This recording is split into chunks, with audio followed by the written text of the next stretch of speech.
La clase obrera y el pueblo están en disposición de combate. Están decididos a defender sus conquistas y están más decididos hoy que nunca a conquistar su futuro.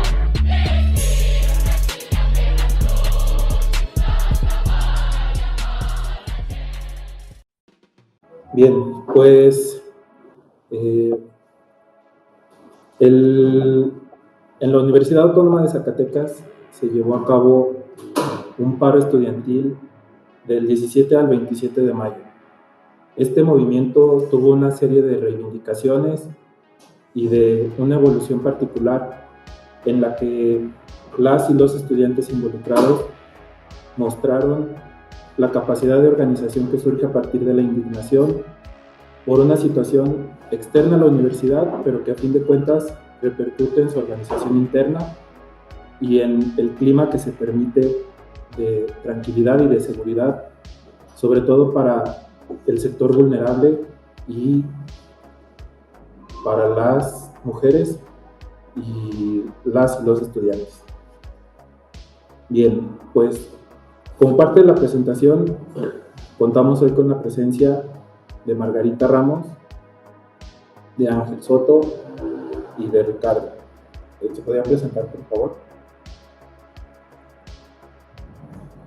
Pues, ¿qué onda, compas? Yo soy Ángel Soto, soy estudiante de la Universidad Autónoma de Zacatecas de Derecho. Estuve ahí, pues, al pendiente ahora de este contexto que ya se mencionaba en la introducción.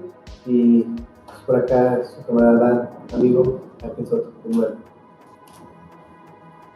¿Qué tal? ¿Cómo estás?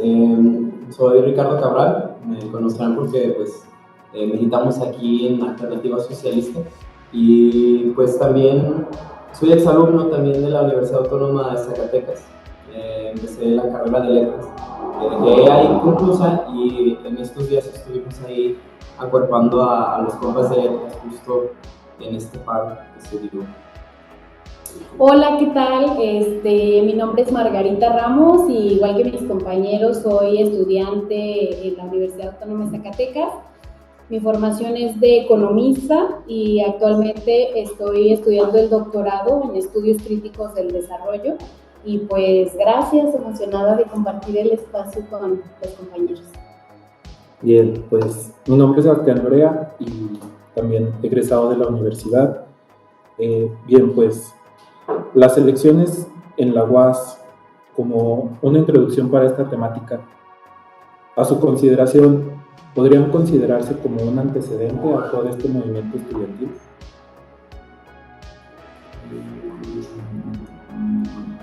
¿Las elecciones en la universidad podrían considerarse como un antecedente al movimiento estudiantil? Sí, bueno, yo creo que la universidad tiene bastantes años, yo me atrevería a decir que casi 30 años, en los que el modelo que se instauró a partir de los movimientos estudiantiles del 77 en Zacatecas, en donde hubo una lucha por la autonomía de la universidad y que de cierta manera se logra institucionalizar un modelo electoral precisamente que está vigente. Y yo quiero rescatar que es de los únicos, si no es que el único, que queda de su tipo en el país. Esto quiere decir que las estudiantes, los estudiantes y los tres sectores que conforman la universidad, es decir, los docentes y también administrativos, tienen la posibilidad de elegir a sus autoridades a través del voto. Y entonces creo que la elección de este año, yo tengo 10 años en la universidad porque en 2014 inicié la licenciatura y decirles que la universidad nunca había tenido una elección como la que se vivió el 13 de mayo del 2025. Precisamente creo que como antecedente primario o inmediato de todo el movimiento estudiantil, sí podríamos hablar del proceso electoral porque yo he venido diciendo sobre todo hace 2 años que iniciamos la creación de la Asamblea Estudiantil en el doctorado en Estudios del Desarrollo, he venido señalando el agotamiento del modelo electoral de la universidad porque está afincado en este modelo de democracia delegativa, de democracia representativa, y que no necesariamente impulsa procesos de organización de base o de participación democrática horizontal como sí lo son las asambleas, que sí es un antecedente en la Universidad Autónoma de Zacatecas antes de los 70s y en los 70s. Sí, yo como primer comentario de apertura, yo diría que estas elecciones son diferentes, son específicas por ese agotamiento del modelo electoral de representatividad. Sí, pues yo creo que de mi parte nada más me gustaría agregar bajo ese contexto que me parece muy importante justo que se evidenció este sistema del cual ya la compañera nos estaba haciendo por ahí un preámbulo, que de plano está pues muy corrompido, ¿no? Roto. Es muy evidente y la verdad lastimosamente es como para asquearse la manera en la que se comportan pues, las autoridades en turno para mantenerse ahí hegemónicamente de alguna manera dentro de las diferentes unidades académicas que les han permitido pues, venirse consolidando, ¿no? Yo de mi parte como estudiante de la Unidad Académica de Derecho me parece que basta con ver la evidencia recabada en las redes de los compañeros que estuvieron inmersos dentro de la elección, ¿no? Y cómo se les ha atacado con todo el descrédito posible, incluso hasta ponchándole las llantas a los compañeros, y pareciera que dentro de las violencias es algo pues ligero, pero es un comportamiento sistemático, ¿no? Es algo que se replica cada elección y que a veces ni siquiera en elección, ¿no? A veces hay compañeros que están tratando de construir de maneras muy plurales dentro de sus unidades académicas, pues organización, y es claro cómo se trata de romper desde las diferentes direcciones, ¿no? Entonces yo creo que como estudiantes será muy importante que evidenciemos el agotamiento del sistema electoral que tenemos en la universidad y cómo este sistema pues se ha venido aprovechando y se ha venido consolidando pues para que se queden en el poder, digamos, ciertos personajes muy mezquinos, o que si no son esos personajes, al menos sea su descendencia política más cercana, por decirlo de alguna manera, ¿no? Bueno, con respecto a esta pregunta, nada más hacer hincapié en que sí, puedo dar fe que muchos compañeros durante el proceso electoral estuvieron quejándose de intervenciones ahí muy cuestionables. Incluso hubo reportes ahí de compañeras que decían que les llegaban amenazas por parte de pues, personas que pertenecen al grupo político de este personaje, que ya después vamos a hablar un poquito más de él. Pero sí, hacer hincapié que sí fueron unas elecciones ahora sí que muy turbias, ¿no? Muy dudosas. Y durante todo este proceso se estuvo tratando de partidizar toda la cuestión del movimiento. Y me acuerdo mucho de una frase que decía un profe de letras, que refiriéndose al grupo político de Rubén Ibarra, decía que estaban dispuestos a hacer trizas la universidad antes que soltar el poder, ¿no? Y creo que es algo que la comunidad estudiantil lo vio, y creo que de ahí también parte mucho de las acciones que se tomaron como movimiento, creo yo. Pero sí. Bien, pues en este movimiento estudiantil vimos una serie de características pues podrían considerarse hasta atípicas para el tiempo actual, ¿no? Donde ya es lo característico es ahora sí que la apatía, el desinterés, formas de organización pues ahora sí que más individualistas, ¿no? Entonces, parte de lo sorprendente, aparte de la capacidad de organización estudiantil, ha sido este enfoque de colectividad, de horizontalidad, en el que las y los estudiantes demostraron cómo este movimiento puede evolucionar a fin de conseguir y lograr sus victorias, ¿no? Acerca de este movimiento, ¿qué características se define en su composición y su alcance de acuerdo a quienes más se involucraron? Pues a mí me parece que si tuviéramos que notar el movimiento a lo mejor de cierta caracterización, pues ¿por qué no en ese sentido, hablando anteriormente de las elecciones, pues hablar de que el movimiento dio muestra de lo que es hacer democracia, ¿no? Y de lo que es hacer democracia desde una asamblea, ¿no? Y desde una perspectiva donde no existe pues ni el caudillismo ni los liderazgos, ¿no? Que fue algo de lo que luego se atacó a los compañeros que se estuvieron organizando, ¿no? Que si bien son compañeros, algunos muy reconocidos, digamos, por ciertas perspectivas, digamos, ¿cómo decirlo? Pues hay muchos compañeros que se han estado ya con cierta experiencia en algunos procesos de formación, ¿no? Y en algunos procesos de lucha, ¿no? Y en ese sentido, a mí me parece que este movimiento le dio una muestra, una cachetada con guante blanco a la universidad de lo que es hacer democracia, ¿no? Y yo creo que ahí la universidad tiene mucho que aprender de los universitarios, pero de los que participaban en este proceso, ¿no? Porque también hay universitarios oscuros. Aquí en esta composición también es impresionante cómo quienes se encontraron en la línea de piquete, en las mesas de negociación, en dando la cara a los medios de comunicación, fueron principalmente mujeres, y aparte de ser mujeres, eran mujeres de posgrados, tanto de maestrías como de doctorados. La camarada Margarita, que tuvo a bien acompañarnos en esta grabación, fue parte de estas mesas, y es como lo impresionante también que tiene esta composición, que son mujeres preparadas, que son mujeres de trayectoria, y que son mujeres que a través no solo del discurso que manejaron en las mesas de negociación, sino de sus propios oficios, de los documentos que compartían a la comunidad, reflejaban esa preparación, reflejaban lo que a fin de cuentas es esa esencia de la universidad, que son las y los estudiantes, pero de qué manera se han preparado y de qué manera se enfrentan a esta clase de coyunturas, ¿no?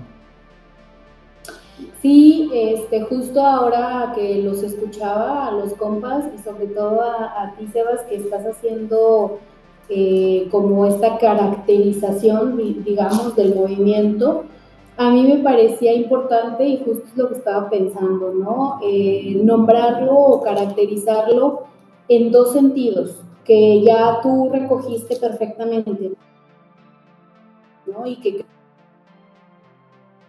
sí son una muestra del movimiento, pero que yo quiero agregarle algo más. Éramos y somos mujeres feministas. A mí me parece muy importante hacer esta acotación, porque en algún momento dentro de la disputa por la narrativa pública se intentó criminalizar el movimiento estudiantil diciendo que era el movimiento feminista detrás.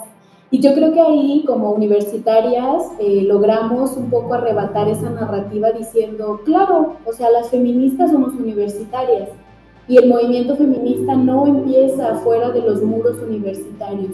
En otros espacios yo he dicho, y me gustaría repetirlo en que el movimiento feminista es el movimiento político más activo a nivel mundial, y no solamente en términos de la masa amorfa, sino más bien como un movimiento crítico que está haciendo propuestas puntuales, no solamente de reforma, sino de revolución y de sacudir los cimientos de todo el sistema. Y en ese sentido yo quiero hacer una precisión más. Creo que las mujeres que estuvimos poniendo la cara, el cuerpo, la pluma, la cabeza, literalmente, pues somos mujeres que nos autonombramos feministas y que además reclamamos y denunciamos nuestro espacio dentro de las universidades públicas, porque hemos señalado además que la academia es demasiado violenta. Y yo creo que el símbolo que unificó, o la consigna que unificó el movimiento estudiantil, parte de los cimientos y los principios de los feminismos. Y que, no me quisiera adelantar, pero creo que eso es importante de hablarse y de nombrarse cuando se caracteriza.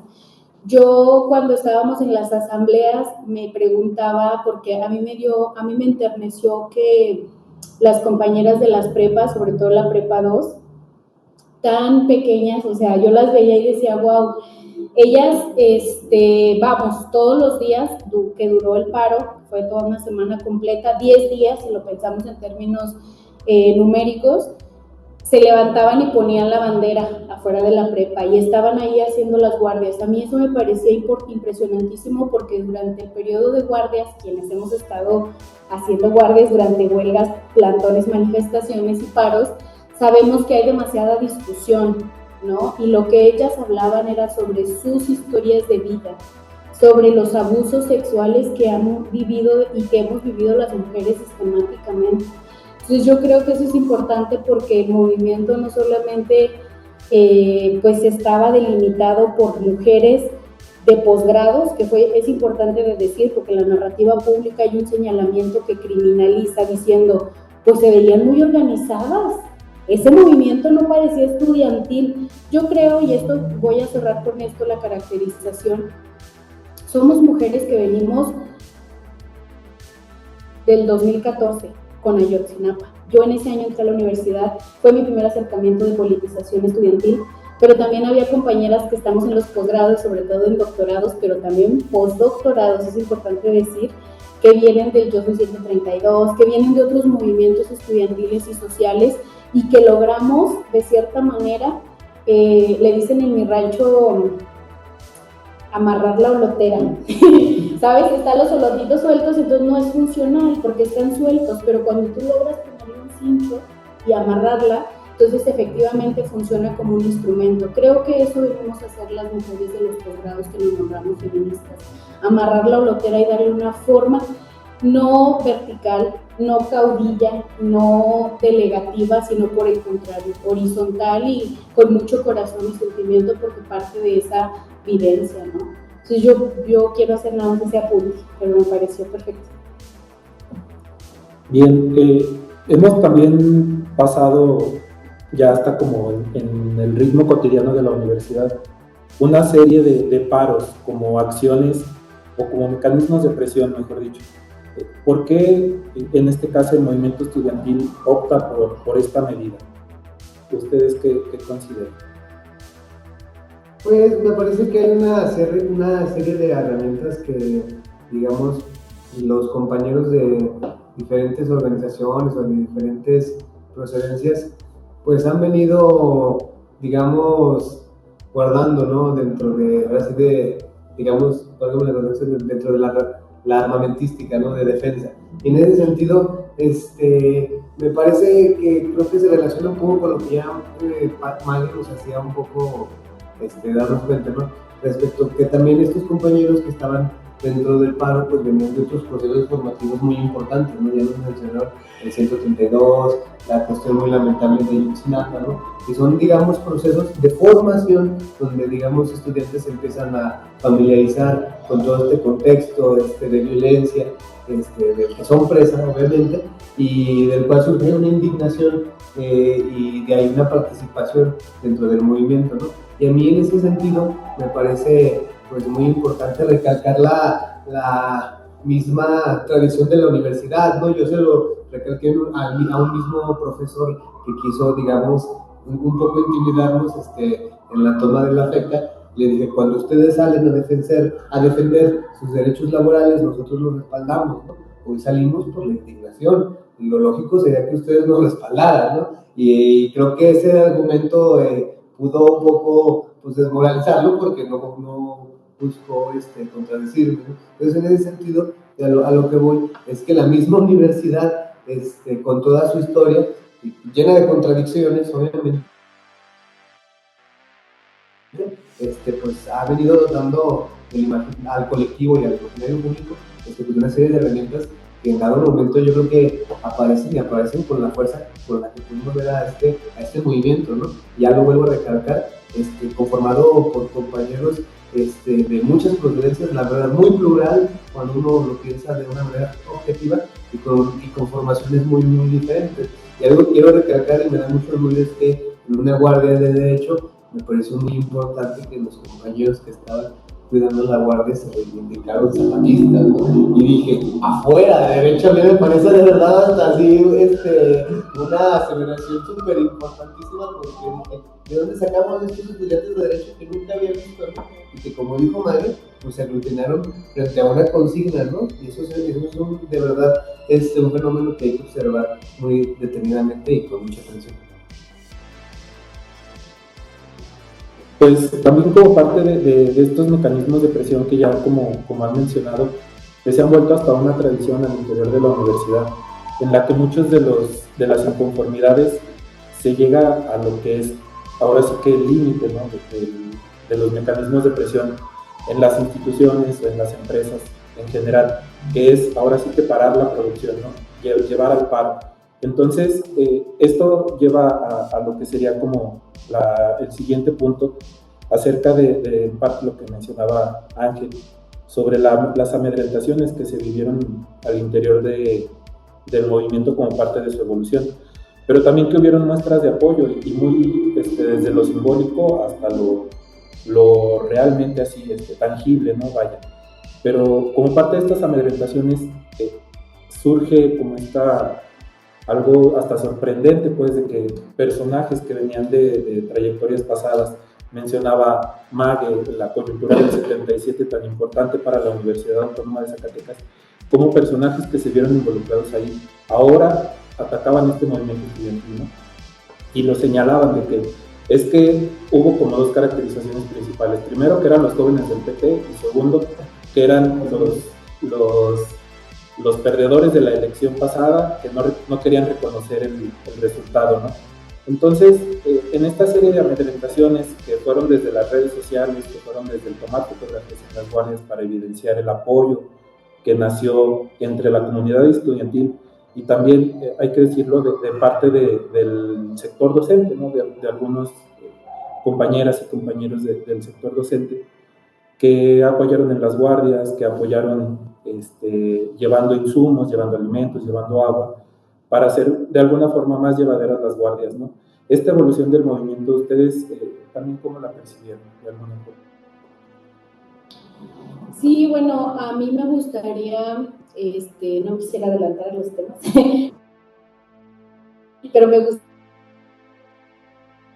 hacer una precisión justo en las fechas. Creo que la elección como antecedente es importante ponerla en el foco, porque justo, a ver, nada más para hablar un poquito de los hechos, el 10 de mayo se gira la orden de aprehensión contra Rubén Ibarra Reyes, en ese momento actual todavía pues, era rector de la Universidad Autónoma de Zacatecas, y el 13 de mayo ya teníamos la elección, ¿no? Donde por esta historia que nos narraba Ángel, de tradición hasta sucesoria, ahí en la universidad desde hace muchos años, pues que el secretario general pasa casi automáticamente a ser el rector, y en ese sentido pues ya se ligaba uno de los candidatos directamente en la línea de Rubén Ibarra, ¿no? Que es Ángel Román.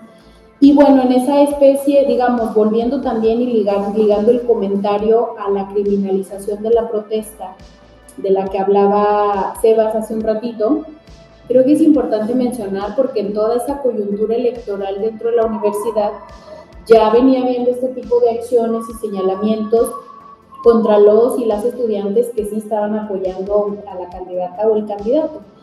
Creo que esto es importante decirlo porque después de la elección creo que ya teníamos pues ciertos insumos como sociedad zacatecana, lo digo más que como universitaria, para ver que el juicio que se estaba llevando a cabo en contra de Rubén de Jesús pues llevaba mucha mano, ¿no? Por los vínculos, y esto es algo que yo lo dije en una entrevista a medio de comunicación, la actitud del rector, del ex rector pedófilo Rubén de Jesús Ibarra, había sido totalmente elitista y sectaria desde su elección. Hace 4 años, 9 meses, en una elección totalmente irregular, atípica, porque fue una elección virtual y yo siempre la he señalado de elitista, en la que ni siquiera el 3% de la comunidad universitaria votó por Rubén, y ese fue un símbolo, ese fue un sello de su administración.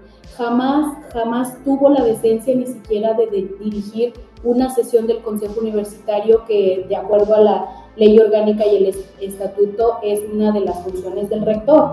Nunca lo hizo por una actitud sobrada, ¿no? De cierta soberbia. Cuando él llega a la rectoría y se separa o se desliga de los grupos internos de la universidad, uno de los cuales efectivamente está ligado al PT, cuando él se separa de esos grupos en donde hace un guiño, y eso no lo digo a manera de comentario, sino como un hecho real que se puede comprobar a través de los hechos y de las fotografías, de su vínculo directo con los Monreal como grupo criminal que conduce el estado de Zacatecas. Cuando él se desliga de los grupos internos y se alía hacia afuera con el gobierno del estado, a mí me parece que los universitarios nos preocupamos, quienes teníamos un poco de contexto, porque en ese momento yo, y lo traigo del 10 de mayo al 13 de mayo, porque creo que ahí se vio muy evidente cómo la fiscalía estaba entorpeciendo la detención de Rubén, ¿no? Porque el juicio, o sea, la carpeta se armó desde noviembre del 2024, la orden de aprehensión estaba en Zacatecas desde principios del año. ¿Por qué estaba esa necesidad de encubrirle, que sigue presente y fue uno de los motivos que detonó el paro de estudiantes? Toda esta red de influencias y de protección hacia la persona y hacia el grupo naciente dentro de la universidad se evidencia con la persona que Ángel Román tiene nombrada como su secretaria general, que es Perla Trejo Ortiz, pareja de Rubén Ibarra. O sea, Zacatecas es esto, compañeras y compañeros, y resistir en un territorio con estas características no es una tarea sencilla. Entonces, claro que se va a criminalizar la protesta, claro que se va a perseguir a quienes legítimamente gritan por la defensa de la dignificación y democratización de una universidad, pero que además con esta red de influyentismo y nepotismo y corrupción, obviamente, pues protegen a un pedófilo, ¿no? Entonces, creo que eso es importante, nada más señalar los hechos, las fechas y ligarlo al comentario de la criminalización de la protesta. Pero bueno, ya el conflicto es grande en Zacatecas. Bueno, yo quiero platicar específicamente de la experiencia de los compañeros y las compañeras de letras, la unidad académica de letras, porque pues ahí se dio un caso muy particular de represión. Los estuvimos acompañando y nos platicaron que fueron a manifestarse a lo que fue la antigua Casa de la Moneda, lo que es el Museo Zacatecano. Tenían una presentación, iban a empezar, tengo entendido que era, no sé si un congreso o Yo creo que la presentación de un libro. Sí, no, era una presentación de un libro, pero además era un programa de varios días. Entonces, los alumnos y las alumnas lo que estaban, pues ahora sí que exigiendo es que paren paro, porque ya se había convocado a paro. Entonces, lo que pasó fue que estando ellas afuera, inició el evento y en un esfuerzo por correrles, les cerraron la puerta en la cara y un compañero tenía la mano en la puerta y le machucaron los dedos. A otro compañero dicen que lo patearon en una rodilla, me parece. Entonces estaban muy angustiados en los días que estuvimos ahí acompañándolos, porque, bueno, me refiero específicamente a estos dos chavos, porque justo son todavía de la directora, porque así, chale, ¿cómo nos va a ir cuando tengamos clase con esta maestra sabiendo que nos mandó a hacer esto, ¿no? Entonces, es algo que es una angustia muy viva, ¿no? Yo me he fijado dentro de los compañeros y las compañeras que han vivido ya no nada más estas situaciones de agresión, sino tener que convivir directamente con las personas responsables de esa agresión. Y tanto va a nivel de una agresión física como a un nivel de una agresión sexual, porque sabemos que pues, ahora sí que en humanidades se dan todavía muchísimo estas redes de complicidad y de favores sexuales que se piden de profesores que están coludidos con este grupo político dentro de la universidad. Así es todo lo que quería decir. Sí, pues también es, en esta serie de amedrentaciones, pues se deja ver como este miedo a perder el poder de parte de quien ahora lo ostenta, ¿no? Entonces, el desarrollo de este mecanismo de presión, de esta organización estudiantil que se tuvo, que sirvió de ejemplo también para la sociedad en general y al interior de la universidad, nos lleva a estas coyunturas que de alguna forma nos dio un panorama Margarita, y el principal, que es el de un violador no puede ser rector. una coyuntura para la politización, de la forma en la que las y los estudiantes de manera organizada impiden que no solo el rector presente su denuncia, sino que sea destituido. Ese elemento es importantísimo, porque no se trata solamente de que ya renunció y ya que se deje de ser rector, ¿no? Sino que desde el Consejo Universitario se le destituya y después ya entre en un aspecto de juicio laboral para que se le rescinde el contrato, que ya no siga dando clases al interior de la universidad, que es a lo que aspiraba, ¿no? De alguna manera, que bueno, ya no es rector, pero puede volver a las aulas de alguna forma, o en línea, o lo mandan al año sabático, o lo mandan a otra dependencia de la universidad, pero a fin de cuentas que siga dependiendo de la institución. Entonces esta coyuntura sirve para reivindicar el no, que no se quiere a un pedófilo, a un violador al interior de la universidad, y mucho menos en contacto con las alumnas, ¿no? Entonces, esta serie de coyunturas que sirven para politizar, ¿qué más podrían agregar acerca de ello? Pues me parece que hay como elementos muy duros respecto a cómo se evidencian nuestras, pues, los máximos dirigentes universitarios, por decirlo de una estúpida manera, ¿no? Porque sí, me parece muy, digamos, muy inútil y la manera en la que se comportan y con la que, digamos, entre comillas, desarrollan su labor, ¿no? A mí me parece, sí, de veras, pues muy lamentable que se le tenga que exigir a una rectoría que rescinda un contrato de un violador confeso, ¿no? O sea, no solamente es la cuestión de que existiera una denuncia, ¿no? Es un violador confeso, ¿no? Ya la ley, la verdad es que muy mansita y muy suavecita, pues ya emitió su escrutinio, ¿no? Pero si somos, yo creo que un poquito fríos, hay que revisar un poquito más el proceso jurídico que llevó este señor Rubén, pues para delatar esta serie de elementos que sí resultan a beneficiar a este rector, que ya nos hacía el comentario de nuestra compañera Margarita, pues que sí es afín al gobierno estatal, ¿no?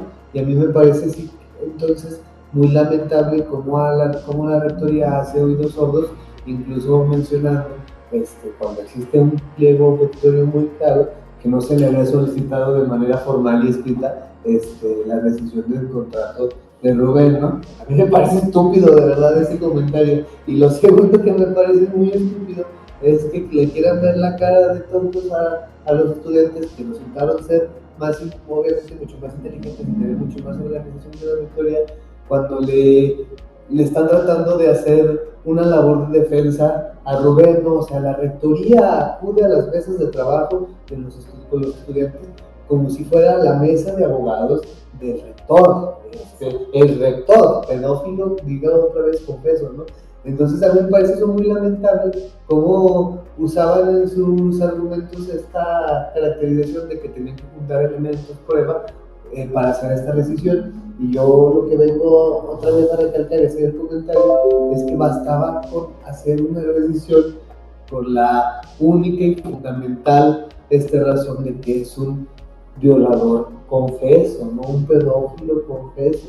Entonces sí, la verdad creo que la rectoría resultó ser muy estúpida, y lo que sucede, y creo que tendrá a bien delatar este proceso, es que yo creo que ya existe un antecedente para que continúe la organización estudiantil, porque la universidad tiene un grave problema de acoso sexual que hay que seguir evidenciando, hay que seguir trabajando, pero también tiene muchas otras necesidades que tendremos que atender en algún momento, ¿no? Y que si en este momento digamos, la principal razón de que el movimiento estudiantil se pudiera articular fuera defender, digamos, la dignidad de toda la universidad, de todas las compañeras y compañeros, pues en un segundo momento puede trascender y podamos dar la lucha por cuestiones que vengan a beneficiar a, digamos, a sectores pues muy vulnerables de la juventud estudiantil, ¿no? Y lo hablo en el sentido de que está muy mal el transporte público en nuestro estado, ¿no? La cuestión de los comedores de nuestra universidad que cada vez son más caros, ¿no? Y la cuestión de la vivienda estudiantil, ¿no? O sea, cada vez se vuelve más difícil que los alumnos puedan vivir a estudiar a esta universidad, y yo creo que cada vez hay menos campesinos y menos trabajadores dentro de las universidades, y cada vez hay, pues, digamos, personas de la clase de la burocracia dentro de nuestra universidad, ¿no? Entonces yo sí creo que esta coyuntura va a dar para desatar otros procesos, pero que era muy fundamental de que de verdad los universitarios lucháramos por la dignidad, ¿no? La verdad. Sí, bueno, yo me quedaba ahorita pensando mientras escuchaba a Ángel, y obviamente tu planteamiento, Sebas, donde dices, ¿no? Esta consigna que logró unificar de un violador no puede ser rector, creo que fue muy potente en términos de politización y de organización. Fue importante porque creo que en algún momento, incluso dentro de las asambleas, se quiso llevar la discusión por otro lado. Y nosotras vimos algunas prácticas horribles como pues muy mediocres, ¿no? De hecho hubo algunos memes que lo explican donde hablaban de pseudoporros. A mí me daba mucha risa porque las asambleas imagínense que hay un nivel de debate así, a full, y llegaban estas personalidades y bajaban el debate a cero. Y las miradas eran de, si te estás escuchando, o sea, yo creo que en términos de politización fue demasiado potente como vivir las asambleas desde dentro, pero también entender que este movimiento se antoja que apenas está comenzando. Y a mí me da mucha esperanza porque justo Ángel decía, ¿no? En la guardia de la Escuela de Derecho yo escuché a 2 personas que se nombraron zapatistas. Me parece súper potente porque, déjenles cuento que en una de las asambleas, de las primeras asambleas generales, 2 compañeras que quiero reconocerles porque ellas iniciaron tomando la Escuela de Derecho, fueron como a hacer una especie de catarsis al espacio de la asamblea, y ellas empezaron a decir, nosotras vamos a negociar nuestro pliego petitorio con la Dirección de Derecho y ya vamos a soltar, porque allá no nos mandan guardias, solo somos 2, y las compañeras que vienen de estos otros movimientos estudiantiles políticos dijeron, ay no, o sea, estas porras vienen a romper, ¿cómo que van a negociar? Yo entendí en ese momento, cuando las empecé a ver como en su expresión corporal, pero también en las palabras, que realmente estaban preocupadas por las represalias, y entendí que lo podrido de la unidad académica de Derecho es real. Entonces yo me di cuenta que no iban a romper, de hecho les acuerpamos y el paro de Derecho continuó hasta el final. Y ellas mandaron, y quiero cerrar mi comentario con esto, ellas ayer escribieron un mensaje en el grupo donde organizábamos las guardias, donde explicaron una especie de su proceso, de su metamorfosis mental a partir de entenderse en un movimiento estudiantil, y a mí me pareció hermoso, porque sus planteamientos iban en un sentido demasiado positivista del derecho, así como lo narró Ángel.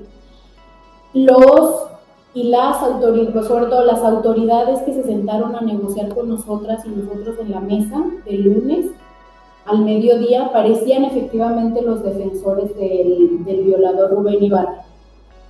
Y entonces creo que allí es donde entra esta visión acartonada y positivista de la ley, porque las compañeras en las asambleas tenían esa narrativa, es que él va a ir a tribunales y va a contrademandar, y va a ser peor, le va a salir muy caro a la universidad. Y entonces nosotras nos dábamos crédito, ¿no? Y ver su proceso de decirles, compañeras, este movimiento sí es político, es profundamente político, que no nos sigan arrebatando los conceptos, ni sigan vaciando los conceptos, que los hayan partidizado y que los hayan llenado de grupos políticos no quiere decir que lo político estrictamente hablando sea malo. Nuestro movimiento es político porque señala esa incongruencia de querer defender bajo un discurso leguleyo, totalmente misógino y patriarcal, pues a un violador confeso, ¿no? Y eso reflejaba el mensaje que ellos mandaron el día de ayer, ¿no? Diciendo, aprendí mucho más que todos los años que tengo en Derecho. Aprendí cómo se hace política y lo que voy a tener que ir a defender en los tribunales si decido hacerlo, ¿no? Litigar. A mí me pareció hermoso. Yo dije, wow, esa es la potencia, eso es el corazón del movimiento estudiantil que inicia, que se asienta y que además inicia potente, porque inicia con una estructura muy, muy fuerte de politización, pero también de una visión feminista. Y la consigna de ningún violador ni abusador debe de estar en la universidad. Decirles nada más para intentar poner una imagen en las personas que nos van a escuchar, que recojo nuevamente la frase que nos decía el Sebas, que nos aglutinó, de un violador no puede ser rector, porque cuando esa narrativa quería diluirse se decía, es que eso es un asunto de su vida privada. Y ahí trajimos a las feministas de los 60 de la segunda ola que decían, lo personal es político. Lo personal es político, y lo señalamos en todo momento, y a partir de ahí las compañeras feministas universitarias, que tienen además una presencia impresionante en el Estado, dijeron, hagamos una convocatoria masiva para recibir denuncias anónimas de todas las personas, sobre todo hombres, violadores, abusadores y hostigadores sexuales, dentro de la universidad, y hagamos una convocatoria masiva y usemos una herramienta poderosísima, simbólica del movimiento feminista, que son los tendederos. Y me parece que esa herramienta es demasiado potente. Si ustedes van a los campus de la Universidad Autónoma de Zacatecas, del que sea, está tapizado de tendederos, y ahí reflejamos una cosa muy preocupante de la universidad, que también incluía nuestro pliego petitorio de 10 puntos, que era señalar las violencias sistemáticas que vivimos como mujeres, pero como comunidad estudiantil. Y obviamente la exigencia para que existan estas rutas de atención, que son los protocolos para las violencias contra las mujeres, ¿no? Entonces, ahí. Bien, pues también de la mano con esto de las mesas de negociación, las asambleas, las ruedas de prensa, tuvieron también esta evolución como la vinieron mencionando, ¿no? Primero como en este afán casi de un público que le hablaba a una mesa, ahora sí que como presidium, ¿no? Y cómo esto fue evolucionando al grado de que el martes por la mañana, cuando se entregan los últimos oficios que se requirieron, fue en una mesa redonda, fue público, obligaron las y los estudiantes a que el rector se pusiera al nivel, ¿no? Y que hablara así de frente. Creo que eso también es muestra de esta capacidad organizativa y del peso que puede tener cuando se tienen como con un objetivo claro, concreto, qué es lo que se quiere ganar, ¿no?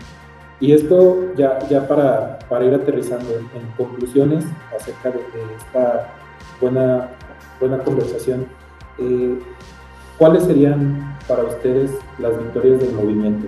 Vimos el cumplimiento de un petitorio, vimos una lucha colectiva, vimos asambleas, vimos participación activa. ¿Qué otras victorias se suman a este movimiento?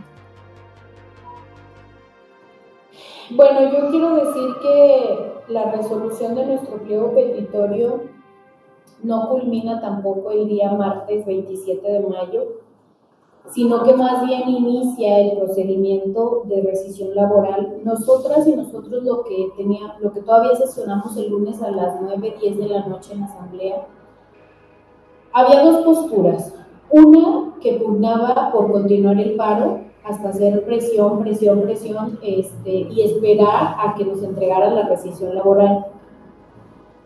Yo quiero decir que en la UAS se ha recibido laboralmente personas por menos de nada, ¿no? Y que efectivamente es una cuestión de encubrir, y es una cuestión de grupos políticos, de cubrirse las espaldas, porque yo estoy segura que hay algo más detrás.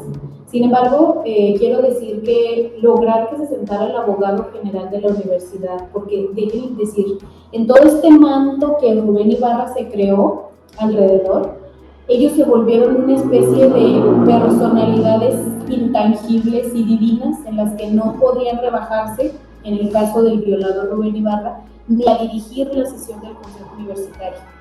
Entonces yo creo que este simbolismo del poder refleja mucho para la comunidad estudiantil de un estado periférico, rural como Zacatecas, inmigrante, quiero agregar. ¿Qué es lo que nosotras y nosotros hablábamos en las asambleas? Romper con el símbolo que no se ha discutido tan a profundidad como me gustaría, pero a mí me encanta que tú lo hayas visto porque sé que la sociedad zacatecana también lo vio. Lo primero que dijimos fue, no vamos a ir a su terreno, lo queremos en el Campus 2 porque es un campus simbólico donde están las humanidades y las ciencias sociales de la universidad.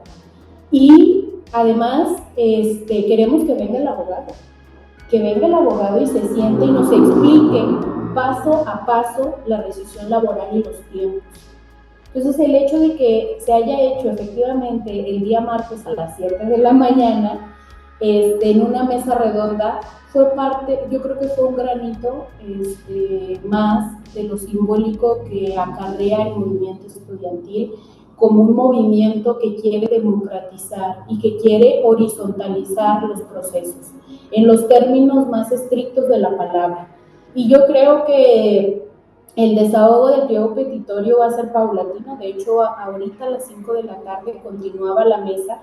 Quiero decirles que ha sido fabuloso porque el movimiento estudiantil logró que la universidad hiciera más trabajo en 2 días que en todo un semestre, porque el día de ayer, por la mañana, se tuvo una primera mesa de trabajo con la presidencia colegiada, que es la presidencia colegiada, es esta figura que hace funcionar, pongo comillas, el Consejo Universitario. Con la presidencia colegiada se iban a desahogar 4 puntos del pliego petitorio, entre los que incluye garantizar una reunión con el recién electo rector Ángel Román y garantizar consecutivamente que Perla Trejo no ocupe el cargo de secretaria general. Eso por un lado. Hoy a las 8:30 de la mañana, porque además creo que los horarios que les hemos puesto también son simbólicos y también obedecen a un sentido político, ¿no? Y ahí va la marca y el sello también de las mujeres que estamos organizadas y politizadas desde el movimiento feminista. No son sus tiempos, los tiempos burocráticos, y lo quiero dejar muy claro, no son los tiempos del movimiento. Nosotros ponemos los tiempos, ponemos los lugares y los actores, ¿no? Entonces ha sido muy hermoso porque hoy a las 8:30 de la mañana se sentaron directoras, directores y encargados de programa para desahogar unidad académica por unidad académica todas las represalias sistemáticas que han venido y que Letras efectivamente es una unidad académica que refleja mucho porque ellos también resisten defendiendo una asamblea estudiantil, ¿no? Entonces eso por un lado. Dentro de los logros es que hayamos llevado a ese nivel de organización. A las 5 no lograron darnos salida, obviamente a las 8 de la mañana, no habían ni despertado. Y a las 5 recesaron para las 5 de la tarde, entonces ahorita las compañeras, y sí quiero usar el lenguaje que las nombra, porque somos nosotras quienes hemos estado dando organización y salida a los debates más acalorados. Yo no digo que no hayan estado los compañeros acuerpando, pero de verdad que las morras, otro nivel con ellas. Entonces, estamos revisando punto y coma. Y ahorita a las 5 esperemos qué resultados hay sobre la mesa de represalias, que es la recalendarización también del semestre, porque allí hay mucho encono. Entonces, nada más para adelantar y cerrar, pusimos a funcionar la institucionalidad de esta universidad y estamos moviendo el dinosaurio, y eso es mucho decir. Nos citaron a mí en una cita porque soy parte del comité redactor del protocolo, nos citaron inmediatamente para el día de mañana a las 8 de la mañana. Entonces estaremos atendiendo esa mesa y el viernes 2 sesiones del Consejo Universitario, desde una que ratifica a Lorena como secretaria general. Muy preocupante, hay más de 1000 títulos en la universidad que están estancados porque teníamos un violador como rector que no podía dar la firma ante la Secretaría de Educación Pública. ¿Se fijan lo irracional detrás de no querer rescindir el contrato a este señor? Entonces, 1000 títulos parados, más todos los que están dispersos en unidades académicas que pararon los trámites por un paro estudiantil, pero una particularidad, y con esto cierro, de mover el dinosaurio. No se han iniciado los trámites en la SEP para cambiar al rector de manera formal, porque el Consejo Universitario, silenciado, que nos silenciaron, no ha ratificado el nombramiento de Lorena como secretaria general. Entonces, eso apenas va a pasar el viernes. Y yo les digo, esta historia continuará, porque el desahogo del pliego petitorio todavía va a tomar tiempo, y yo creo que ese es nuestro motor, y me lo llevo como comentario final y también como un aprendizaje personal que me moviliza, obviamente, y me indigna y me da rabia para organizarme. Creo que esta crisis de institucionalidad y de legalidad apenas va a empezar a ver la luz, pero no va a ser sin la comunidad estudiantil. Necesitamos estar ahí para evidenciar, para señalar, y además, algo que, por cierto, los luchadores de los 70 que me están criticando de manera férrea, se los quiero dejar de tarea.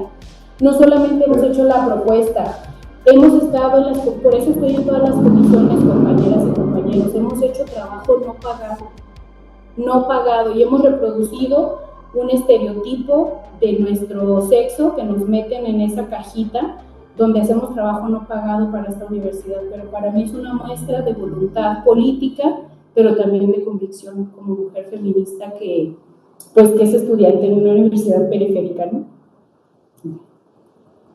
Bien, ya para concluir esta conversación, el compañero Ángel nos hablaba acerca de lo que sigue para el movimiento estudiantil, ¿no? Que sea también luchar por el descuento en el transporte público, por dignificar las casas de estudiantes, por el que se consigan buenas dietas en los comedores estudiantiles, entre otras. ¿Qué sigue por hacer? ¿Qué lecciones también nos deja esta indignación organizada, esta rabia organizada de la que nos hablaba la camarada Margarita? Para concluir. Pues yo creo que en la cuestión, y ojalá no vaya a monopolizar la palabra, de la comunidad estudiantil hace mucha falta y urge mucho emprender procesos de formación, ¿no? Si bien la movilización, y hablo en específico del paro, forma, hay que decirlo, pues la mayoría de la comunidad estudiantil no participa en las guardias del paro, no participa en las asambleas, y no porque no quiera o no porque no tenga interés, sino porque mucha de nuestra comunidad está chambeando, otra parte de la comunidad está atendiendo a los hijos, a las hijas. Entonces era muy oportuno que volvamos a visualizar una universidad con perspectivas diferentes a las cuales nos hemos venido acostumbrando el día de hoy, ¿no? Y yo creo que en ese sentido, cuando hablamos de lo que sigue, pues justo habrá que ir acompañando los procesos de las diferentes unidades académicas, porque las necesidades y las problemáticas existen, habrá que evidenciarlas, como dice la compañera Margarita, pero sí hay que ser muy claros, ¿no? O sea, no hablo desde la perspectiva del que quiere incidir, sino desde la perspectiva del acompañamiento, porque la masa es muy inteligente y no vamos a hacer oídos sordos a la necesidad evidente, ¿no? La universidad ocupa democratizarse en todos los sentidos posibles, y en ese clamor yo creo que habrá que emprender unas rutas muy críticas con los compañeros que Maggie ya mencionaba, de las preparatorias, de las unidades académicas más viciadas como derecho, ¿no? Donde es muy difícil encontrar 2 o 3 compañeros con ganas de emprender, digamos, ánimos de querer cambiar las cosas dentro de su unidad, ¿no? Entonces, sí, creo que hay una misión fundamental que tienen los universitarios hoy en día, es seguir profundizando los procesos de formación de los compañeros, porque, como lo dice Maggie, la historia continuará y habrá que ir juntando más fuerzas para poder atender, ¿no? a las inclemencias del mal tiempo de la rectoría, ¿no? y del mal tiempo de las violencias estructurales que pues ya todos conocemos. Y en ese sentido, para ir cerrando, hará falta que nuestros universitarios sean cada vez más críticos, ¿no? Porque hay personas de la universidad criticando el movimiento estudiantil desde una perspectiva de la ignorancia, ¿no? Y otros compañeros, mejor dicho, excompañeros de los 60, 70, que también se cree la última coca del desierto y las, las únicas personas que pueden emitir un juicio, ¿no? Y que cuando se les busca, ahora sí que cuando se hace una pequeña, y no digo minuciosa revisión de su perfil, pues te das cuenta que están cooptados, ¿no? Y a mí se me hace muy lamentable, ¿no? Porque es la cuna de la incongruencia, ¿no? Entonces hay que ir a dotar a los universitarios, pues, de la congruencia, y pues a mí me parece muy importante, ojalá se acuerde también quien lo dijo, que dicen que cuando los estudiantes hablan, pues hay algo muy importante que escuchar, ¿no? Entonces, esa es la misión, seguir teniendo los procesos con los universitarios, ¿no? Y la universidad no nomás es de los que están inscritos, ¿no? Eso es La neta. Bueno, pues yo nada más concluir con que, desde mi perspectiva, si hay un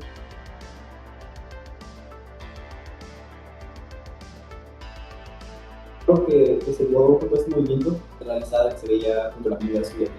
Ya hay un inicio de politización y se me hace muy importante eso porque pues ahora sí que los chavos, las chavas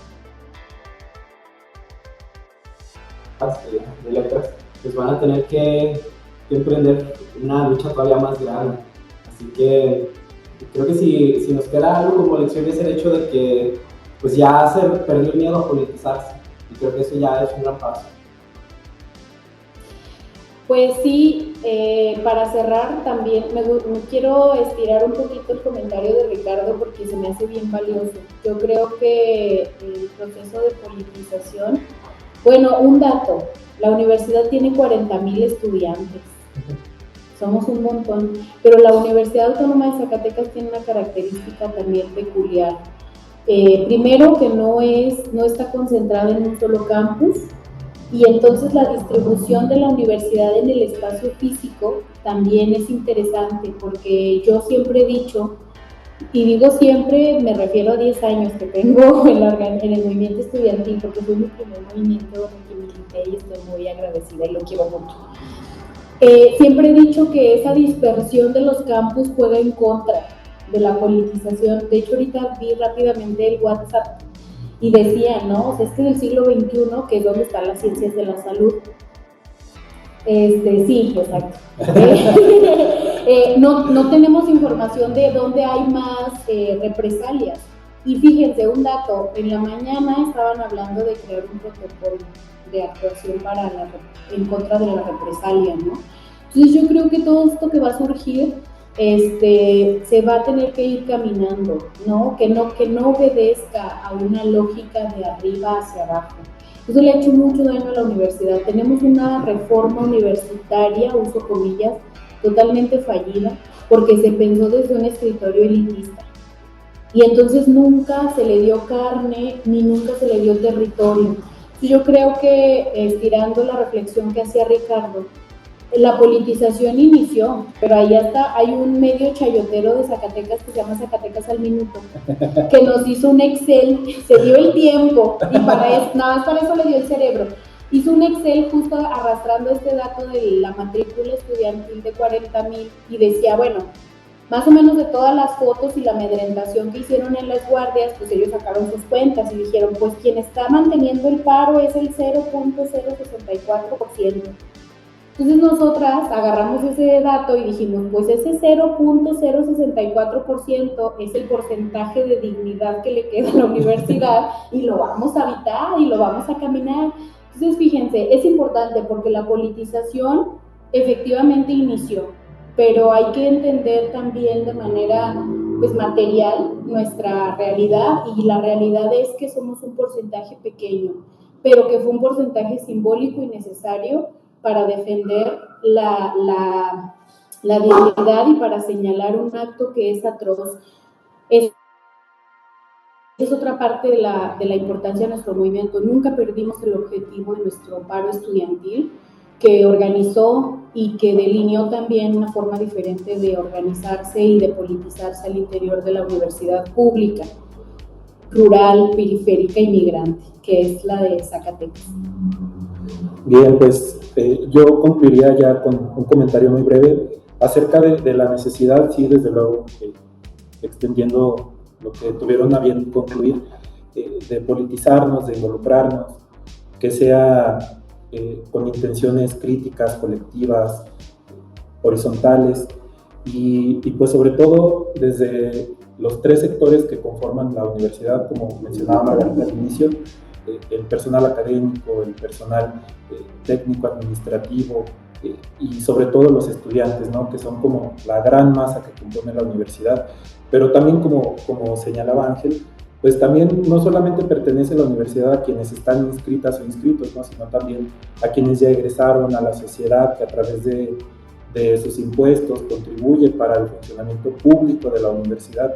Todos estos factores que reivindican desde escuelas en particular, como el caso que nos hablaba Ricardo de letras, pues creo que son fundamentales, ¿no? para darle seguimiento y reivindicar a una universidad autónoma, pública, crítica, democrática y popular, que es parte y sigue siendo, lamentablemente muchas veces en el discurso, la misión de la universidad, pero que nos toca, nos corresponde a los sectores que conformamos a la universidad y fuera de ella, el reivindicar estos elementos y estos principios políticos, ¿no?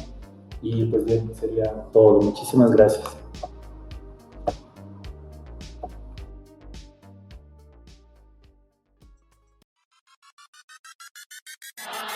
La clase obrera y el pueblo están en disposición de combate.